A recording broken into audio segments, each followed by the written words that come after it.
Genesis 41. And it came to pass at the end of 2 full years, that Pharaoh dreamed, and behold, he stood by the river. And behold, there came up out of the river 7 well-favored kine, and fat-fleshed, and they fed in a meadow. And behold, 7 other kine came up after them out of the river, ill-favored and lean-fleshed, and stood by the other kine upon the brink of the river. And the ill-favored and lean-fleshed kine did eat up the 7 well-favored and fat kine. So Pharaoh awoke. And he slept and dreamed the second time. And behold, 7 ears of corn came up upon one stalk, rank and good.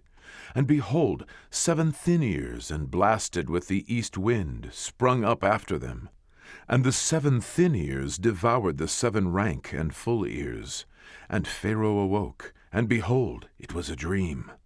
And it came to pass in the morning that his spirit was troubled, and he sent and called for all the magicians of Egypt, and all the wise men thereof. And Pharaoh told them his dream, but there was none that could interpret them unto Pharaoh. Then spake the chief butler unto Pharaoh, saying, I do remember my faults this day. Pharaoh was wroth with his servants, and put me in ward in the captain of the guard's house, both me and the chief baker. And we dreamed a dream in one night, I and he. We dreamed each man according to the interpretation of his dream. And there was there with us a young man, an Hebrew, servant to the captain of the guard. And we told him, and he interpreted to us our dreams. To each man according to his dream he did interpret. And it came to pass, as he interpreted to us, so it was. Me he restored unto mine office, and him he hanged. Then Pharaoh sent and called Joseph, and they brought him hastily out of the dungeon. And he shaved himself, and changed his raiment, and came in unto Pharaoh. And Pharaoh said unto Joseph, I have dreamed a dream, and there is none that can interpret it. And I have heard say of thee, that thou canst understand a dream to interpret it. And Joseph answered Pharaoh, saying, It is not in me. God shall give Pharaoh an answer of peace. And Pharaoh said unto Joseph, In my dream, behold, I stood upon the bank of the river.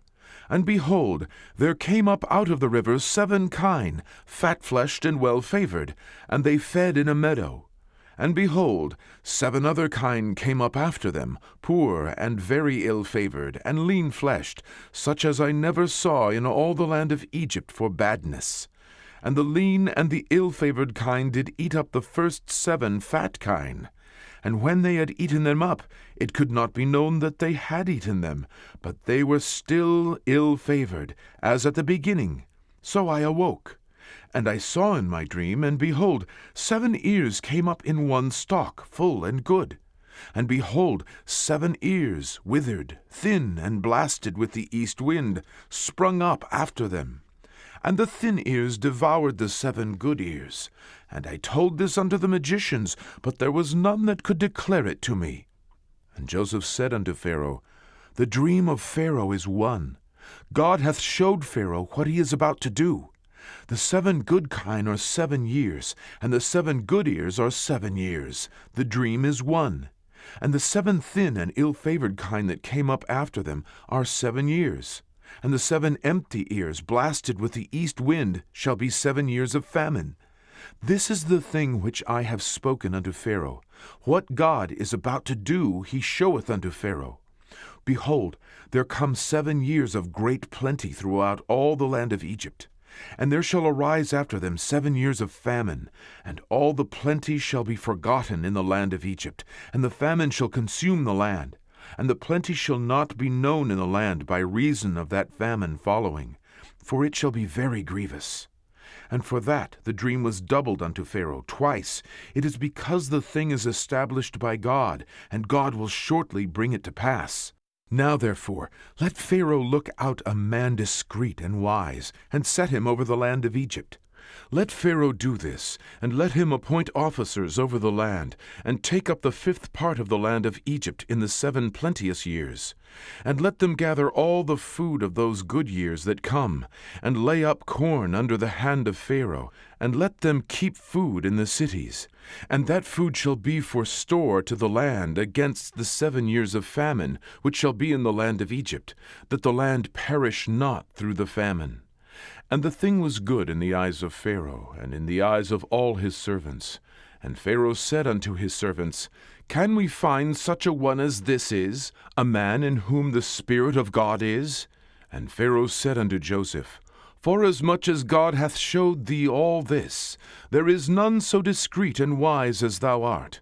Thou shalt be over my house, and according unto thy word shall all my people be ruled. Only in the throne will I be greater than thou. And Pharaoh said unto Joseph, See, I have set thee over all the land of Egypt. And Pharaoh took off his ring from his hand, and put it upon Joseph's hand, and arrayed him in vestures of fine linen, and put a gold chain about his neck. And he made him to ride in the 2nd chariot which he had. And they cried before him, Bow the knee. And he made him ruler over all the land of Egypt. And Pharaoh said unto Joseph, I am Pharaoh, and without thee shall no man lift up his hand or foot in all the land of Egypt. And Pharaoh called Joseph's name Zaphnath-Paaneah. And he gave him to wife Asenath, the daughter of Potipherah, priest of On. And Joseph went out over all the land of Egypt. And Joseph was 30 years old when he stood before Pharaoh, king of Egypt. And Joseph went out from the presence of Pharaoh, and went throughout all the land of Egypt. And in the 7 plenteous years the earth brought forth by handfuls. And he gathered up all the food of the 7 years which were in the land of Egypt, and laid up the food in the cities. The food of the field which was round about every city laid he up in the same. And Joseph gathered corn as the sand of the sea, very much, until he left numbering, for it was without number. And unto Joseph were born 2 sons before the years of famine came, which Asenath, the daughter of Potipherah, priest of On, bare unto him. And Joseph called the name of the firstborn Manasseh. For God, said he, hath made me forget all my toil, and all my father's house. And the name of the second called he Ephraim. For God hath caused me to be fruitful in the land of my affliction. And the 7 years of plenteousness that was in the land of Egypt were ended. And the 7 years of dearth began to come, according as Joseph had said. And the dearth was in all lands, but in all the land of Egypt there was bread. And when all the land of Egypt was famished, the people cried to Pharaoh for bread. And Pharaoh said unto all the Egyptians, Go unto Joseph. What he saith to you, do. And the famine was over all the face of the earth. And Joseph opened all the storehouses, and sold unto the Egyptians. And the famine waxed sore in the land of Egypt. And all countries came into Egypt to Joseph for to buy corn, because that the famine was so sore in all lands.